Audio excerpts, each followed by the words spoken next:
우리는 오늘부터 요한계시록의 말씀을 듣고자 합니다. 제가 목회를 하면서 또 교회를 개척하면서 많은 성경을 강해하고 또 설교해 왔습니다만은 그중에 목사로서 꼭 설교를 하고 싶은 책들이 있는데 그중에 하나가 로마서이고 또 그중에 하나가 요한계시록입니다. 근데 요한계시록을 설교하는 것은 매우 어려운 과업이 아닐 수 없습니다. 이유는 요한계시록이라고 하는 이 책이 그 책의 제목처럼 계시록이기 때문에 그 계시록이 주는 어감이 상당히 두렵고 또 어려운 그런 감정을 주기 때문입니다. 뿐만 아니라 이 책에 보면 성경의 다른 책과는 매우 차별되고 구별되는 독특한 묘사들이 상당히 많이 나오는 것을 알 수 있습니다. 요한계시록이라고 하는 책을 여러분들이 한 번, 두 번이라도 읽었다면 도대체 이것이 무엇을 의미하는지 영문을 모르고 읽은 분들도 많이 계실 것입니다. 몇 가지만 예를 드는 것으로 충분할 것입니다. 우리 성경에 보면 요한계시록에 보면 7영과 충성된 증인, 7금촛대, 또 나팔들, 대접을 쏟아 부으면 재앙이 발생하는 그 큰 끔찍한 대접들, 용들, 또 뱀들, 짐승들, 무시무시한 짐승들, 또 사람을 먹는 곤충들, 천사들, 무적행, 그리고 도무지 정확히 어떤 뜻인지 알지 못하는 숫자들, 예를 들면 666이라든가 14만 4천과 같은 숫자들로 요한계시록이 매우 가득 채워져 있기 때문입니다. 그래서 요한계시록을 읽는 성도들뿐만 아니라 설교자들도 당황스럽게 만드는 책이 어떻게 보면 요한계시록이라 할 수 있습니다.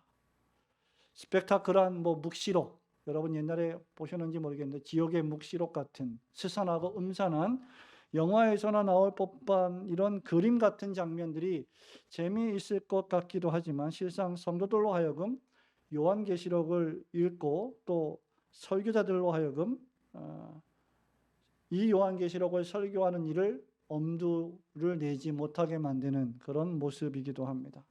이런 이유로 다 그런 이유는 아니겠습니다만 유명한 16세기 종교개혁자 요한 칼빈이 창세기부터 모든 성경의 주석을 다 집필했지만 요한계시록만큼은 1장, 2장, 3장만 주석을 쓰고 나머지를 쓰지 않았다는 것은 잘 알려진 사실입니다.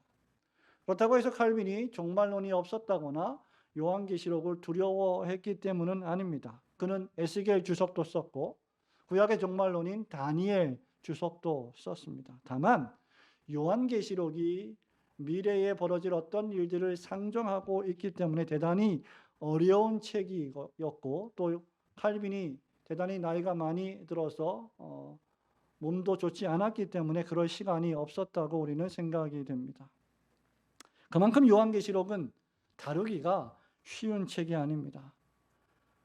그러나 그렇다고 해서 하나님께서 이 우리에게 주신 이 놀라운 계시록의 말씀, 이 특별한 책, 우리가 앞으로 시간이 허락되는 대로 살펴보겠지만 이 엄청나고 특별한 책을 주셨는데 이 안에 있는 이 놀라운 은혜와 약속과 소망을 설교하지 않는다면 그것은 설교자의 직무유기이고 성도들은 그러한 은혜를 놓치는 일이 벌어지게 될 것입니다.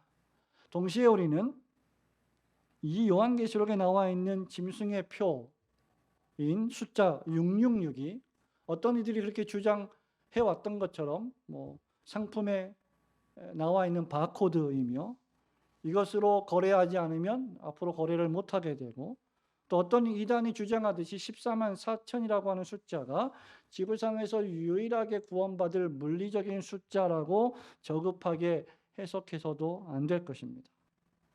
신학자들은 요한계시록을 해석할 때 크게 4가지 입장을 견지했습니다. 첫째는 미래주의적 해석입니다.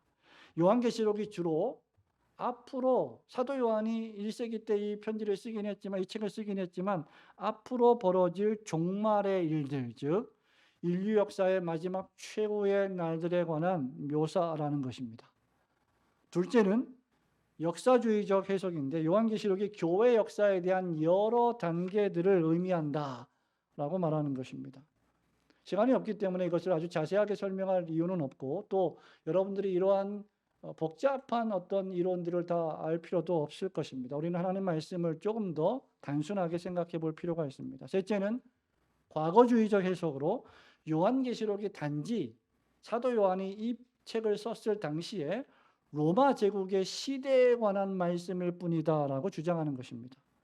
이 해석에 따르면 요한계시록 13장에 나와 있는 짐승 두 마리는 거대한 로마 제국과 로마 황제를 가리키는 것이 분명합니다. 마지막으로 상징주의적인 해석으로 요한계시록에 등장하는 인물들이나 사건들은 역사 속의 어떤 특정한 시대나 인물을 상징하는 것이 아니고, 지칭하는 것이 아니고, 다만 그리스도를 대적하는 모든 악한 세력들을 상징하는 것이다, 이렇게 해석을 하기도 합니다. 가장 바람직한 해석은 요한계시록에는 이 네 가지 해석이 모두 포함되어 있음을 주장하는 것입니다. 그리고 인정하는 것입니다. 앞으로 우리는 이 흥미진진한 성경을 한 장 한 장 살펴보면서 하나님께서 우리에게 요한계시록을 주신 이유와 목적이 무엇인지를 깨닫고 은혜 나누기를 소망합니다. 첫 번째로 요한계시록은 반드시 속히 일어날 일들에 관한 예수 그리스도의 계시의 말씀입니다. 우리 1절, 2절, 3절 말씀을 함께 읽겠습니다. 예수 그리스도의 계시라. 시작. 예수 그리스도의 계시라. 이는 하나님이 그에게 주사 반드시 속히 일어날 일들을 그 종들에게 보이시려고 그의 천사를 그 종 요한에게 보내어 알게 하신 것이라. 요한은 하나님의 말씀과 예수 그리스도의 증거 곧 자기가 본 것을 다 증언하였느니라. 이 예언의 말씀을 읽는 자와 듣는 자와 그 가운데 기록한 것을 지키는 자는 복이 있나니 때가 가까움이라. 아멘. 여러분, 우리는 항상 성경이 성경을 해석한다는 종교개혁의 성경 해석 법칙을 늘 기억해야 합니다. 성경은 어떤 이상한 다른 책이 성경을 해석하는 것이 아니라 성경 말씀 자체가 성경을 해석해 줍니다. 요한계시록은 기본적으로 계시의 말씀입니다. 요한은 예수 그리스도의 복음을 전한다는 이유로 도미티안 황제 시대에 박해를 받아서 반모섬에 유배를 당했습니다. 하나님께서는 이런 요한에게 말씀하여 주셨고 환상을 보여주셨고, 요한은 자신이 귀로 듣고 눈으로 본 것을 기록했는데 그것이 바로 요한계시록입니다. 그래서 요한은 이 계시록을 예수 그리스도의 계시라라고 시작하는 것입니다. 우리가 요한계시록을 어렵게 느끼는 이유 가운데 하나는 이 책 제목 때문이기도 합니다. 계시록이라고 하는 단어의 뜻은 미래에 벌어질 어떤 우리가 알지 못하는 일들을 점쟁이식으로 보여주는 그런 의미의 계시록이 아니라 그 당시에 하나님의 진리의 말씀을 기록하고 전달하는 하나의 표현 방식 또는 문학 방식으로서의 계시록입니다. 그것이 묵시라고 하는 문학이었던 것이죠. 중요한 것은 예수 그리스도께서 우리에게 알려주시고자 하는 말씀을 이 묵시 문학의 형식을 빌려서 요한이 기록을 했다는 것입니다. 그래서 예수 그리스도의 계시라는 것은 요한계시록의 표제와 같습니다. 요한계시록 1장부터 22장 마지막까지 전부 다 이 책이 말하고 있는 모든 내용들은 예수 그리스도의 계시의 말씀입니다. 계시라는 뜻은 무엇일까요? 가리워져 있는 것을 밝히 보여주는 것을 뜻합니다. 연극이 시작되기 전에 커튼으로 닫혀져 있는데 연극이 시작이 되면 그 커튼이 열려서 어떤 연극이 어떤 내용으로 시작되는지를 보여주는 것, 그것이 바로 계시의 뜻입니다. 그리고 이 계시는 요한이 말하기를 예수 그리스도의 계시라고 했습니다. 이 계시의 기원과 출처가 요한이 아니라 예수 그리스도 자신이시다는 말입니다. 사도 요한이 반모섬에서 외로워서 힘들어서 상상력을 동원하여 무슨 소설을 쓴 것도 아니고 재미있는 이야기를 만들어낸 것도 아니라 하나님께서 그의 눈을 열고 귀를 열어서 보게 하시고 듣게 하신 것을 기록하게 하신 말씀이라는 말입니다. 예수 그리스도께서 감추어져 있는 비밀한 일들을 우리에게 알려주시기 위하여 요한에게 들려주시고 보여주신, 미리 들려주시고 보여주신 말씀입니다. 그래서 2절에서도 이것을 가리켜 뭐라고 말했습니까? 하나님의 말씀과 예수 그리스도의 증거, 곧 자기가 본 것이라고 말한 것입니다. 요한계시록은 그래서 하나님이 하신 말씀이며 예수 그리스도께서 증언하신, 즉 자신의 생명으로 십자가에서 피 흘리신 생명으로 인치신 말씀입니다. 또한 우리가 이 예수 그리스도의 계시라라고 할 때 이것이 예수 그리스도께로부터 온 계시임과 동시에 예수 그리스도에 관한 계시다라는 말도 동일하게 이 안에 포함되어 있는 의미입니다. 즉 이 계시는 하나님께서 예수 그리스도를 통하여 주셨고 예수 그리스도에 관한 말씀이라는 것입니다. 그러니까 우리는 요한계시록을 읽어 나갈 때마다 늘 이것이 예수 그리스도와 어떤 관계가 있는지를 생각해야 합니다. 요한은 이것을 보았고 들었고 기록해야만 했습니다.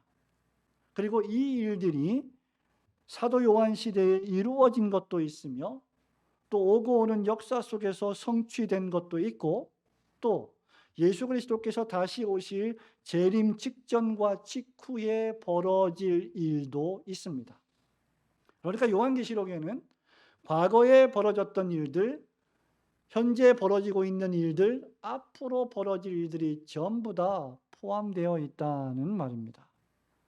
그러므로 요한계시록은 단순히 우리가 알지 못하는 미래에 벌어질 어떤 일들을 가르쳐주는 종교적인 예언서나 점장이식의 책이 아닙니다. 요한계시록은 당시 아시아에 있는 7교회를 수신자로 하고 있는 역사적 기록입니다. 요한은 이것을 기술한 것입니다. 그리고 비밀스럽게 은유적으로 상징적으로 기록을 해 놓은 것입니다. 따라서 우리는 요한계시록을 읽고 해석을 할 때 이것이 과거 이 책의 수신자들인 초대교회들에게 성취된 말씀이며 동시에 미래에 되어질 일들을 예언한 말씀이라는 입장을 늘 견지해야 합니다. 말씀드린 대로 요한은 반모섬에 유배되었습니다. 예수 그리스도의 십자가 복음을 전한다는 이유로 또 황제 숭배를 거부한다는 이유로 반모섬에 갇혔습니다. 이러한 요한에게 하나님이 주신 이 계시의 말씀을 기록하여 세상에 알리게 하는 일은 대단히 두려운 일이고 어려운 일이었습니다. 그리고 로마 당국이 허락하지 않는 일이었습니다. 그러므로 정상적인 내용과 방법으로는 이것이 잘 전달되지 않을 것을 요한이 잘 알았기에 묵시문학을 빌려서 매우 어렵게 그리고 그림 같은 상징적인 언어들로 이 계시의 말씀을 기록한 것입니다. 그럼에도 불구하고 우리가 요한계시록을 잘 읽어 나간다면 요한계시록에 총 404구절이 기록되어 있습니다. 이것을 다 이렇게 계산한 것도 참 대단한 것 같아요. 유진 피터슨이라고 하는 신학자가 계산을 했는데 이 가운데 성경의 다른 책들에 대한 언급이 518회나 등장합니다. 말하자면 요한계시록은 다른 모든 성경을 총망라하는 계시의 말씀이다 라고 말할 수 있는 거죠. 그리고 이 책이 창세기부터 요한계시록 성경 정경 66권의 제일 마지막에 위치해 있다는 사실은 성경 전체의 대단원의 막을 내리는 피날레와 같은 책이라고 할 수 있을 것입니다. 종합하면 요한계시록은 역사와 우주와 개인의 운명에 관한 또 특별히 교회의 운명에 관한 하나님의 말씀이며 예수 그리스도께서 십자가에서 피로 증언하신 계시의 말씀입니다. 그렇기에 내 운명이 어떻게 될 것인가? 이 세상 역사는 어떻게 될 것인가? 특별히 교회는 앞으로 어떻게 될 것인가를 알기 원한다면 누구든지 요한계시록을 읽어야 하고 이해해야 하고 믿어야 할 것입니다. 그렇게 요한은 이 예언의 말씀을 3절에서 읽는 자와 듣는 자와 그 가운데 기록한 것을 지키는 자가 복이 있다라고 말한 것입니다.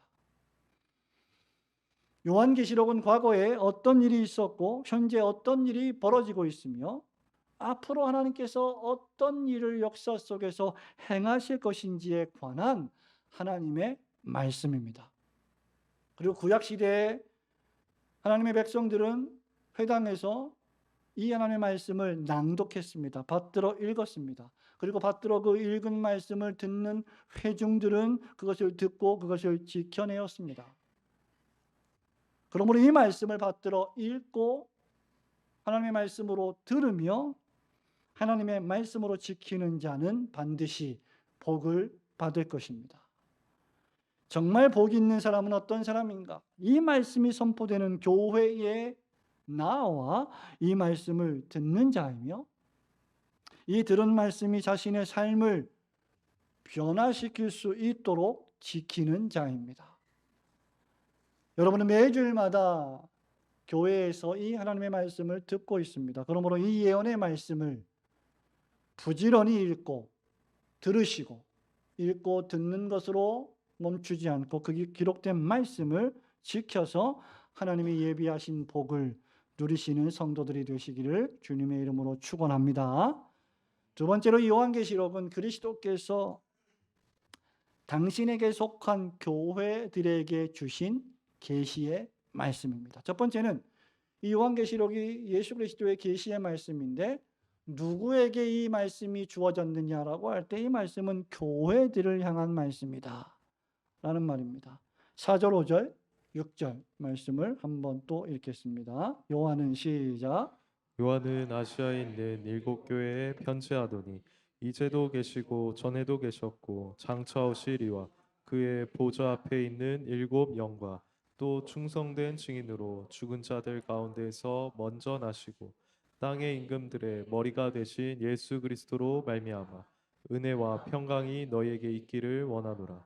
우리를 사랑하사 그의 피로 우리를 죄에서 우리를 해방하시고 그의 아버지 하나님을 위하여 우리를 나라와 제사장으로 삼으신 그에게 영광과 능력이 세세토록 있기를 원하노라. 아멘. 요한은 아시아에 있는 7교회에 편지한다 하고 했습니다. 우리는 얼마 전에 교회 설립 9주년을 맞이해서 빌라델비아 교회, 작은 능력을 가지고도 말씀을 지키며 주님의 이름을 배반하지 않았던 빌라델비아 교회에 관한 말씀을 들었습니다. 에베소 교회, 서머나 교회, 또 버가모 교회, 두아디라 교회, 사대 교회, 빌라델비아 교회, 그리고 라오디게아 교회에게 주신 말씀이 계시록의 말씀입니다. 요한계시록은 시작부터 예수 그리스도와 그분의 교회 사이에 분리할 수 없는 밀접한 관계를 우리에게 말해줍니다. 이 계시의 말씀을 7교회에 주셨다는 것은 역사와 우주와 개인을 통치하시는 하나님께서 이 말씀을 교회에 주셨다는 것은 교회가 바로 과거와 현재와 미래 역사의 주역임을 알려주는 말입니다. 교회가 역사의 주인이다, 역사의 주인공이다라는 말이죠. 하나님이 하시고자 하는 일을 다른 기관이 아니라 다른 사람들이 아니라 교회와 성도들에게 알려주심으로 하나님의 일에, 하나님의 역사에 교회를 초청하시는 것입니다. 성도들은 개인적인 초청을 받고 교회는 공동체적인 초청을 받는 것이죠. 하나님이 이 계시를, 이 감추어져 있던 일들에 관한 진리를 교회들에게 보여주셨습니다. 성도들에게 알려주셨습니다. 사도 요한에게 보여주시고 들려주셨습니다. 이런 계시를 받은 성도, 이런 계시를 받은 교회는 결코 가만히 있을 수 없습니다. 남들이 알지 못하는 비밀한 일을 내가 알고 있다면 그가 어떻게 가만히 있을 수 있겠습니까? 계시를 받은 사람은 그 계시에 응답해야 하며 그 계시를 증언하는 삶을 살아야 합니다. 그것이 교회에게 부과된 사명입니다. 교회들에게 예수 그리스도는 신랑이십니다. 그리고 그리스도에게 교회란 정결한 신부, 즉 어린 양의 아내입니다. 여러분 요한계시록 21장 9절을 펼쳐보시기 바랍니다. 요한계시록 21장 9절 말씀 이렇게 말합니다. 함께 읽어볼까요? 7 대접을 가지고 시작. 일곱 대접을 가지고 마지막 일곱 재앙을 담은 일곱 천사 중 하나가 나와서 내게 말하여 이르되 이리 오라 내가 신부 곧 어린 양의 아내를 내게 보이리라 하고 아멘. 이 어린 양의 아내가 바로 교회입니다. 그리고 이 교회는 그리스도와 분리될 수 없습니다. 남편과 아내가 한 몸이듯이 그리스도와 교회는 한 몸입니다. 요한계시록 14장 4절을 또 펼쳐보시기 바랍니다. 이 교회와 그리스도는 어떤 관계에 있는지, 이 교회는 어린 양이 어디로 인도하든지 따라가는 자들입니다. 14장 4절입니다. 시작. 이 사람들은 여자와 더불어 더럽히지 아니하고 순결한 자라 어린 양이 어디로 인도하든지 따라가는 자며 사랑 가운데에서 속량함을 받아 처음 익은 열매로 하나님과 어린 양에게 속한 자들이니 아멘. 하나님과 어린 양에게 속하여서 어린 양 예수 그리스도가 어디로 인도하시든지 그리스도를 따라가는 자가 바로 교회와 성도들입니다. 요한은 이 교회들에게 예수 그리스도와 하나님 아버지의 은혜와 평강이 있기를 축원하면서 이 교회를 예수님이 사랑하시고 해방하셨다라고 말하고 있습니다. 5절에 보면 예수 그리스도께서는 우리를 사랑하시기 때문에 그의 피로 우리를 해방하셨습니다. 그리스도께서는 여러분을 사랑하시기 때문에 고난받기를 주저하지 않으시고 십자가에서 생명을 내어놓기를 주저하지 않으셨습니다. 여기 우리를 해방하셨다는 원어는 단순 과거 시제를 썼습니다. 과거의 어떤 지점에서 한순간 벌어진 일입니다. 그리고 사랑하신다는 말은 현재 시제를 썼습니다. 그래서 해방이 과거 시제로 쓰인 것은 과거 예수님께서 우리를 위하여 십자가를 지신 사건을 의미하며, 그리고 사랑을 현재 시제로 쓴 것은 예수님이 교회와 성도들을 사랑하시는 그 사랑의 연속성과 지속성을 강조하기 위함입니다. 예수님은 우리를 사랑하사 자기 피로 우리를 마귀와 사단으로부터 해방시켜 주시고 거기서 멈추지 않으시고 우리를 나라와 제사장으로 삼으셨습니다. 사단 마귀의 종되었던 우리를 풀어주셔서 하나님의 자녀로 삼아 하나님을 섬기는 자로 변화시켜 주셨습니다. 이제 교회와 성도들이 살아가는 존재의 이유와 목적은 세상에서 거룩하게 구별된 백성으로서, 즉 하나님 나라의 백성과 제사장으로 살아가는 것입니다. 그리고 이 교회를 위하여 과거와 현재와 미래에 속히 일어날 일들을 알려주신 것입니다. 요한의 표현대로 하면 이 세상과 이 세상에 속한 것들을 사랑하지 않고 하나님 나라와 그분의 뜻을 추구하게 하시기 위해서 속히 될 일들을 교회들에게 알려주신 것입니다. 요한계시록 마지막 장인 22장 16절에서도 이 계시를 주신 목적이 잘 기록되어 있습니다. 나 예수는 교회들을 위하여 내 사자를 보내어 이것들을 너희에게 증언하게 하였노라. 성도 여러분, 예수 그리스도의 관심은 교회에 있습니다. 예수 그리스도의 관심은 성도들에게 있습니다. 이유는 예수 그리스도께서 자기 피로 이 교회를 세우셨기 때문입니다. 예수 그리스도께서 자신의 피로 여러분들을 구속하셨기 때문입니다. 바울은 에베소 교회 장로들을 청하여 고별 설교를 하면서 사도행전 20장 28절에서 교회가 무엇인지를 이렇게 말했습니다. 여러분은 자기를 위하여 또는 온 양떼를 위하여 삼가라. 성령이 그들 가운데 여러분을 감독자로 삼고, 그 다음 하나님이 자기 피로 사신 교회를 보살피게 하셨느니라. 교회는 하나님이신 그리스도께서 자신의 피로 사신 교회입니다.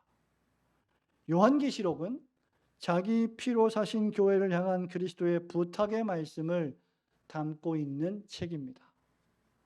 그러므로 신랑 되신 그리스도의 신부로서의 교회는 이 세상이 아무리 타락하고 부패하고 하나님의 뜻과 반대되는 방향으로 간다 할지라도 이 예언의 말씀의 뜻을 부지런히 읽고 듣고 지키며 거룩한 교회가 되어야 할 것입니다. 요한계시록이 주님께서 어린 양의 아내된 교회들에게 하신 말씀임을 굳게 믿으시고 이 말씀을 읽고 듣고 지켜내는 성도들이 되시기를 주님의 이름으로 축원합니다. 마지막으로 요한계시록은 교회가 마침내 승리의 노래를 부를 것을 알려주시는 승리의 말씀입니다. 승리할 것이다라는 계시가 기록된 말씀입니다. 7절과 8절을 함께 읽겠습니다. 볼지어다 시작. 볼지어다 그가 구름을 타고 오시리라. 각 사람의 눈이 그를 보겠고 그를 찌른 자들도 볼 것이요 땅에 있는 모든 족속이 그로 말미암아 애곡하리니 그러하리라. 아멘. 주 하나님이 이르시되 나는 알파와 오메가라. 이제도 있고 전에도 있었고 장차 올 자요 전능한 자라 하시더라. 아멘. 요한계시록에 여러 주제들이 있지만 가장 큰 중심 주제는 의심의 여지 없이 예수 그리스도께서 다시 오신다는 재림의 약속입니다. 성도 여러분, 예수 그리스도께서는 반드시 다시 오실 것입니다. 믿으시기를 주님의 이름으로 축원합니다. 예수 그리스도께서 다시 오신다는 이 계시의 말씀은 계시록의 시작과 마지막을 장식하고 있습니다. 지금 우리가 읽은 7절, 8절에 나와 있고 이 7절에서는 3인칭으로 표현되어서 볼지어다 그가 구름을 타고 오시리라고 했는데 22장 20절에서 마지막에서는 1인칭의 약속, 즉 내가 진실로 속히 오리라고 주님 자신이 친히 말씀하셨습니다. 요한계시록은 주님의 재림의 책이라고 말해도 과언이 아닙니다. 계시록은 주님이 재림하실 때 그 전에 속히 일어난 일들에 관한 책이며 동시에 예수 그리스도께서 재림하신다는 메시지에 관한 책입니다. 예수님이 재림하실 때 7절에 보면 각 사람의 눈이 그를 볼 것이고 그를 찌른 자들도 볼 것이고 모든 족속이 그로 말미암아 애곡할 것이라 했는데 예수 그리스도의 복음을 부인하고 예수님을 영접하지 않고 자기 배만 위하여 살아간 자들이 이 예수님이 말씀하신 계시의 말씀을 읽지도 듣지도 지키지 않는 자들이 심판을 받아 애곡하게 될 것을 말씀하고 있는 것이죠. 반면에 그리스도의 복음을 위하여 이 땅에서 고난을 당하고 눈물을 흘리며 그럼에도 불구하고 이 예수 그리스도를 믿는 믿음으로 살며 계시의 말씀을 소중히 여기며 말씀을 배반하지 않고 그리스도의 이름을 배반하지 않고 그 말씀을 듣고 읽고 지키는 교회는 복을 받게 될 것입니다. 그러므로 교회와 성도들은 요한계시록을 읽을 때마다 그리스도께서 다시 오신다는 재림을 늘 묵상해야 합니다. 예수 그리스도께서 재림하실 때 세상의 악은 그치게 될 것이고 사단과 마귀는 최종적 심판을 당하게 될 것입니다. 이 세상의 부조리와 악이 완전히 근절될 것입니다. 그날의 교회는 마침내 승리하게 될 것입니다. 지금 교회의 상태가 어떠하든지 관계없이 교회는 승리하게 될 것입니다. 그러므로 교회는 그리스도의 재림을 늘 준비하며 살아야 합니다. 교회가 얼마나 크든지 작든지 세상적인 눈으로 볼 때 관계없이 교회는 그리스도의 재림을 기다리고 있는지로 평가될 것입니다. 그래서 우리 주님께서는 속히 오리라고 약속하신 거예요. 오늘 우리가 읽은 본문 3절 마지막도 때가 가까움이라고 했습니다. 베드로서 3장 9절과 10절에서 베드로 이렇게 말합니다. 주의 약속은 어떤 일이 더디다고 생각하는 것 같이 더딘 것이 아니라 오직 주께서는 너희를 대하여 오래 참으사 아무도 멸망하지 아니하고 다 회개하기에 이르시기를 원하시느니라. 그러나 주의 날이 그다음 도둑같이 오리니 그 날에는 하늘이 큰 소리로 떠나가고 물질이 뜨거운 불에 풀어지고 땅과 그 중에 있는 모든 일이 드러나리로다. 여러분, 교회는 그렇기 때문에 깨어 근신해야 합니다. 예수님이 도둑처럼 오신다 이런 말이 아니라 도둑이 언제 올지 우리는 모르기 때문에, 예수님이 오시는 그날과 그 시도 우리는 언제 오실지 모르기 때문에 늘 깨어서 각성해서 근신해서 주님의 재림을 맞이할 준비를 해야 한다는 말입니다. 예수님은 속히 오실 것이라 했습니다. 그날이 언제인지 우리는 알 수 없죠. 그날과 그 시간을 성경은 말하지 않습니다. 그러나 주의 날은 도둑같이 오신다고 분명히 약속하셨습니다. 그러므로 교회와 성도들은 늘 깨어서 주님의 다시 오심을 기다리며 살아야 합니다. 우리 주님께서는 바로 이것을 위해 우리에게 계시의 말씀을 주셨고, 7 교회가 어떻게 신앙생활해야 할 것을 알려주신 것입니다. 이 계시의 말씀을 계속하여 받들어 읽고 계속 들으며 또 지켜내야 합니다. 이것이야말로 교회를 사랑하셔서 자기 피로 사시고 구속하신 예수 그리스도의 사랑에 응답하는 성도들의 마땅한 반응입니다. 마지막 날에 다시 오셔서 모든 악을 종결하시고 교회와 성도들에게 승리와 이김을 주시는 주 예수 그리스도의 재림을 기다리며 아멘 주 예수여 속히 오시옵소서라고 고백하시는 올고든 교회 성도들이 되시기를 주님의 이름으로 축원합니다. 사랑하는 우리 성도 여러분, 말씀을 맺습니다. 4절에 보면 예수님은 어떤 분이십니까? 이제도 계시고, 그 다음 전에도 계셨고 장차 오실 분이다. 우리가 시제를 이야기할 때 과거, 현재, 미래로 이야기하는 것이 맞지, 현재, 과거, 미래로 이야기하는 것은 좀 맞지 않는 것 같습니다. 그런데 여기 이제도 계시고 지금도 계시고가 먼저 나와 있습니다. 즉 우리 주님에게는 과거의 시간, 현재의 시간, 미래의 시간, 모든 시간들이 다 주님에게 있다는 말입니다. 그런데 이제도 계시고 지금도 계시고, 우리 예수님은 과거에도 계셨고 앞으로도 장차 계실 분이시지만 무엇보다도 지금 현재 교회와 성도들과 함께 하시는 분이십니다. 어느 시대나 어떤 때라도 우리 주님은 교회와 함께 하시며 교회를, 성도를 도우실 수 있는 분이십니다.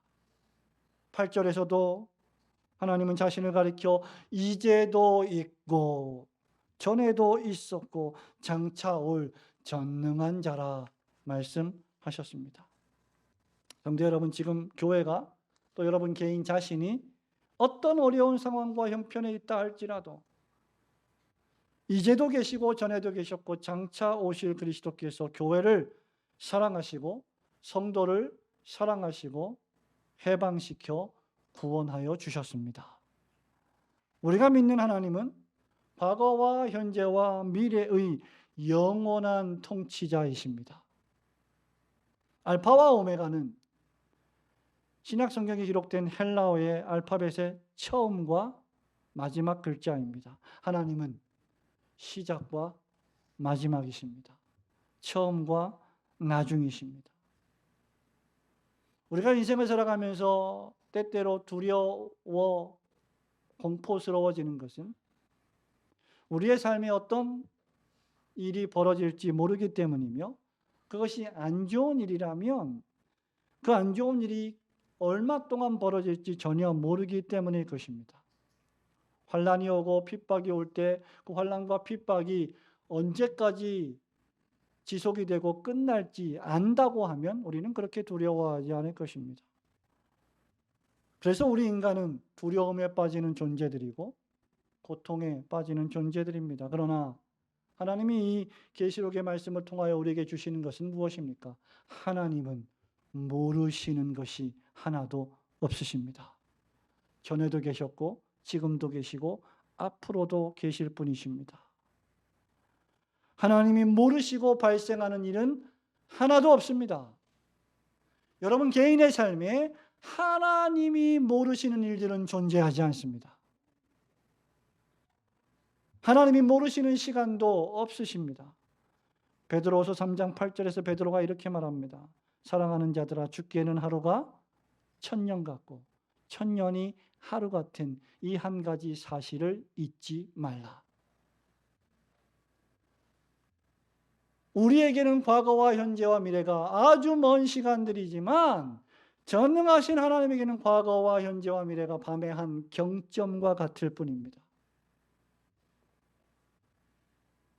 그리고 이 한 가지를 잊지 말라. 하루가 1000년 같고 1000년이 하루 같다는 이 말씀이 다음에 나오는 말씀이 바로 그리스도의 재림에 관한 약속입니다. 모든 시간이 전능하신 하나님의 주권 속에 있습니다. 여러분의 개인의 인생도, 여러분 가정도, 여러분의 자녀도, 교회의 앞날도 하나님의 주권에 있습니다. 역사와 우주와 개인의 중심에 하나님이 계시고 하나님이 모든 것을 다스리십니다. 이것이 하나님 중심이라는 단어에 담긴 의미입니다. 그리고 하나님께서 그리스도 예수를 통하여 그 계시를 교회와 성도들에게 밝히 알려주셨습니다. 그러므로 이제 이 계시의 말씀을 창세기부터 요한계시록까지 이 모든 계시의 말씀을 매일매일 받들어 읽으시고 그 말씀을 들으시고 그 거룩한 말씀을 지키시는 복된 성도들이 되시기를 주님의 이름으로 축원합니다. 아멘.